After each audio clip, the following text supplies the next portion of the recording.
সহ্য করতে না পেরে তারা আমার কাছে ডাক দিয়ে বলতেছে, রব্বানা আখরিজনা মিন হাযিহিল ক্বরিয়াতি যালিমি আহলুহা। রব্বানা, হে আমাদের রব। এখানে কোরিয়া শব্দের শাব্দিক অর্থ গ্রাম, জনপদ, শহর। যশোর ভাষায় আপনি যে কোনো একটা ধরলেই ব্যাখ্যা করতে পারবেন। জনপদের মানুষগুলো, এই নগরীর মানুষগুলো, এই দেশের মানুষগুলো, এই গ্রামের মানুষগুলো জালেমদের জুলুম সহ্য করতে না পেরে তারা আল্লাহর কাছে হাত তুলে দোয়া করছে, আল্লাহ তুমি আমাদের বাঁচাও। শেষের ব্যাখ্যা এসেছে নাসিরা, আল্লাহ একজন বন্ধু, একজন সাহায্যকারী পাঠিয়ে দাও। একটা বার আপনি আয়াত অনুযায়ী চিন্তা ভাবনা করেন। আজ যারা বলেন টুপিওয়ালা, আপনাদেরও কি রাজনীতি করা লাগে? আপনারা কোরআন পড়বেন, কোরআনে চুমু দেবেন, রমজান মাস আসলে আপনারা একাধারে খতম তারাবি নতুবা সূরা তারাবি পড়াবেন। এখান থেকে যতটুকু টাকা পাবেন এই দিয়ে বউ বাচ্চার মার্কেট করে দেবেন, নিজেরাও ঈদ পার করবেন। আপনি আয়াত না জানলেও টুপিওয়ালারা আয়াত ভালো করে জানে। হ্যাঁ, কথা বলে। এই জন্যই তো আপনি দেখেন লক্ষ লক্ষ টাকা একদিকে, ফাঁসির দড়ি একদিকে। টুপিওয়ালারা ফাঁসির দড়িটাই গলায় বেঁধে নেবে, এরপরেও তারা টাকার দিকে চোখ তুলে তাকাবে না, কারণ তাদের এই আয়াতটা জানা আছে। আজ যারা বলেন আমাদের এই বিষয়টা, এটা আপনাদের সমাবেশ করা লাগে, আপনাদের মিছিল মিটিং করা লাগে, আমি বলবো আপনার চাইতে আমাদের বেশি করা দরকার। কারণ এই দুনিয়ায় টুপিওয়ালা যারা আছে, ওরা দুনিয়ার ময়দানে দল, সংগঠন, রাজনীতি এই কারণেই চালাচ্ছে, জীবন বাজি রেখে এত দূর পর্যন্ত এসেছে। একটাই তাদের কর্মসূচি, মাজলুম মানুষদের অধিকার আদায়, আর কোন যেন নিরপরাধ মানুষগুলো জালেমের জুলুম স্বীকার করতে না পারে। আপনি দেখেছেন কিন্তু এই স্বৈরাচার যখন একাধারে দায়িত্ব পালন করেছিল, রান্দা বাচ্চা পুরান্ডি হিসাবে যত জায়গার মধ্যে যেই ছিল, এমনকি এই এলাকা পর্যন্ত ওদের দাপটে ঠেলায় একটা হক কথা পর্যন্ত কোরআন হাদিস থেকে বলা যেত না। এই কথা বলে ওরা যা মন চাইছে একাধারে তাই করতে পারত। এইটা আপনাদের কালীগঞ্জ, ঝিনাইদহের এই জেলার মধ্যে একটা আসন পেয়েছিল আনোয়ারুল আজিম আনার। এক কথা বলে না কেন? সোহান নামে একটা ছেলে ইসলামী ছাত্র শিবির করার অপরাধে বাড়ির থেকে উঠে নিয়ে আসার পর পরে একাধারে জুলুম নির্যাতনের স্টিমগুলা ওর উপর চালিয়েছি। ওর মা বাবা, এলাকার লোকজন আসার পর পরে কেঁদে কেঁদে ডাক দিয়ে বলেছিল যে আমাদের বাচ্চাটাকে আমাদের কাছে দেন, ও কোনদিন আর রাজনীতি করবে না, ওকে আমরা ভালো করে বাড়িতে নিয়ে গিয়ে বোঝাবো, দরকার পড়লে শাসন পর্যন্ত করব, আপনি ওকে ছেড়ে দেন। ছেড়ে পর্যন্ত দেয় নাই, শেষে একটা পর্যায়ে আপনি মিলিয়ে দেখেছেন ছেলেটার শরীরের মধ্যে এত পরিমাণে টর্চারের দাগ, এত পরিমাণে পিটন পিটিয়েছে, এমনকি একটা চোখ পর্যন্ত উকড়িয়ে ফেলেছে। শেষে আমার আল্লাহর ধরা দেখে অবৈধ স্বর্ণ সোনা চালানের ব্যবসায়ী যার ছিল, মেয়ের ফাঁদের মধ্যে পা দিয়ে শেষ পর্যন্ত কলকাতার মধ্যে মানুষ মেরেছে তো মেরেছে। ওর মেয়ে ডলি নাকি যেন কান্না করে করে বলেছে, একটা হার হলেও দাও, এক টুকরো গোস্ত হলেও দাও, বাবা মনে করে দাফন করবো। এই জন্যই তো কোরআনের আয়াত, ফামাহিল কাফিরা আমহিলহুম রুয়াইদা, আমি জালেম যারা আছে, কাফের যারা আছে, এদের তো অপকাশ দেই, ছাড় দেই, কর কত করবি কর, কিন্তু আমি আল্লাহ যেদিন ধরবো তোর বাপ বলার জন্য 1 সেকেন্ড সময় দেব না। আল্লাহ ধরে নাই। ওই যে মাসলুমর মার বাবারা, এলাকার লোকজনেরা দোয়া করেছিল, 100 কবুল হয়েছে। কারণ কোন মাসলুম যখন জনপদে জালেমের জুলুম সহ্য করতে না পেরে আল্লাহর কাছে হাত তোলে, এই দোয়ার মাঝে কোন পর্দা থাকে না, আল্লাহ পর্দা ছাড়া কবুল করে নেয়। মা বাবা যদি দোয়া করে দোয়ার মধ্যে পর্দা নেই, মুসাফিরেরা যদি দোয়া করে এই দোয়ার মধ্যে কোনো পর্দা থাকে না। এই জন্যই তো আল্লাহ আপনার মাঝে ব্যাখ্যা দিয়ে ডাক দিয়ে বলেছে, বান্দা এই দুনিয়ার ময়দানে কেন তুমি লড়াই করো না, কেন সংগ্রাম করো না। এরকম বিভিন্ন জায়গায় বিভিন্ন জনপদে জালেমেরা তাদের শাসনগুলো একাধারে তৈরি করেছে। ওদের এমন শাসন, ওদের বিরুদ্ধে কেউ যদি একটা কথা বলে ওকে বাড়ি থেকে উঠিয়ে পর্যন্ত নিয়ে এসে একাধারে নির্যাতন করে বিদায় করে দেয়। ওর মা বাবা দেখো গভীর রজনীর মধ্যে হাউমাউ করে কাঁদছে।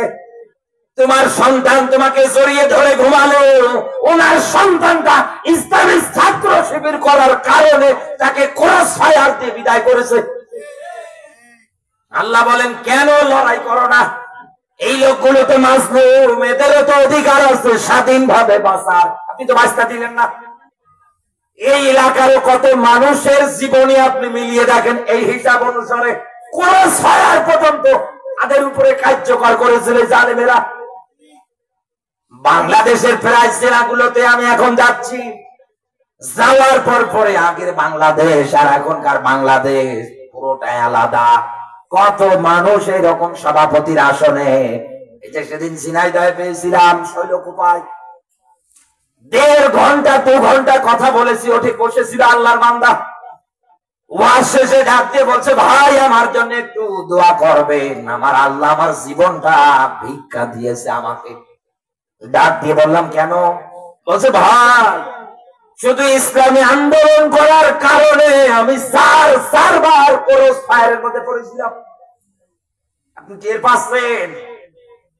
এই অবস্থায় তো আমি বাড়ি পর্যন্ত থাকতে পারতাম না। ওনার বউ বাচ্চা ছিল, মা বাবা ছিল, সবাই কিন্তু সন্তানের জন্য ডুকরে ডুকরে কান্না করেছে। এই কয়েক বছরে আমি কত জায়গার মধ্যে পলিয়ে পলিয়ে বেরিয়েছি। আপনার মন চাইলে আপনি একাধারে বাড়ির মধ্যে বউ বাচ্চা নিয়ে আনন্দ ফুর্তি করতে পারেন, আরে এই লোকগুলো কেন পারবে না? আইন তো সবার জন্য সমান, কথা বলেন। আপনি আপনার মন মতো দল করবেন, মন মতো ফ্লাইওভার, রাস্তার টাকা, ব্রিজের টাকা বাবার মনে করে খাবেন, এগুলো বলতে গেলেই দোষ। এগুলো বলতে গেলেই আমি আপনার শত্রু হয়ে যাই। কোন কারণে আপনি আমার শত্রু বলেন বলেন তো? কোন কারণে আপনি আমার বিরুদ্ধে কথা বলেন বলেন তো? আমি তো আয়াতের ব্যাখ্যা করে বলছি।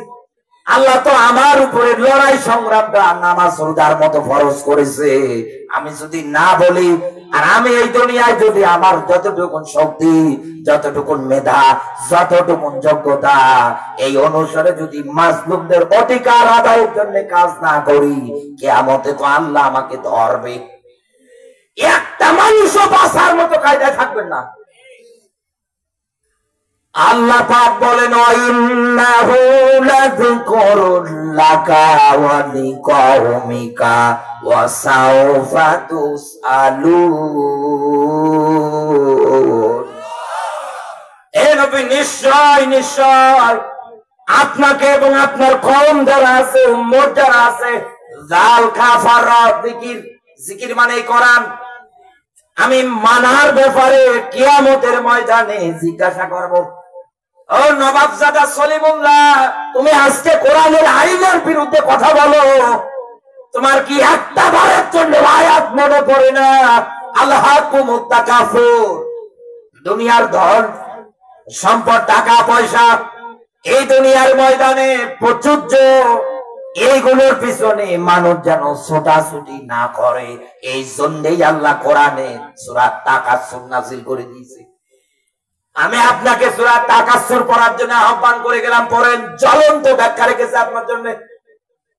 যে চেয়ারের জন্য আজকে আপনি লাফান, যে রাজত্বের জন্য আজকে আপনি লাফান, অথচ আল্লাহ নিষেধাজ্ঞা দিয়েছে এইগুলোর পিছনে তোমরা যেন না দৌড়াও। ওমাল হায়াতুদ দুনিয়া ইল্লা মাতাউল গুরুর, দুনিয়ার জীবন খেল তামাশা, রং তামাশা ছাড়া অন্য কোনো কিছু না। ইয়া আইয়ুহাল ইনসান মা গররাকা বিরাব্বিকাল কারীম। আল্লাহ বলেন, হে মানুষ সকল, কিসের ধোঁকায় তোমরা পড়ে গেলে? একবার চিন্তা করে মেলান তো, এই এতগুলো আয়াতের সামারাইজ ব্যাখ্যা অনুসারে যে চেয়ারের পিছনে, যে কর্তৃত্ব নেতৃত্বের পিছনে আপনি দৌড়াচ্ছেন, একটা বারের মধ্যেও কি মনের মধ্যে চিন্তা আসে না আমি আর কতটুকু দেশের দায়িত্ব পালন করব? এই জন্য চেয়ার পাওয়ার জন্য কত মানুষ মারতে হয়, আমি মারার জন্য রেডি আছি, কোনো অসুবিধা নেই আমার।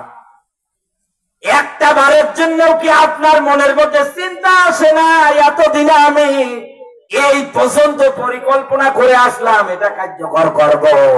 বন্ধু, আমি আপনাকে নমরুদের জীবনী পড়ার জন্য আহ্বান করছি।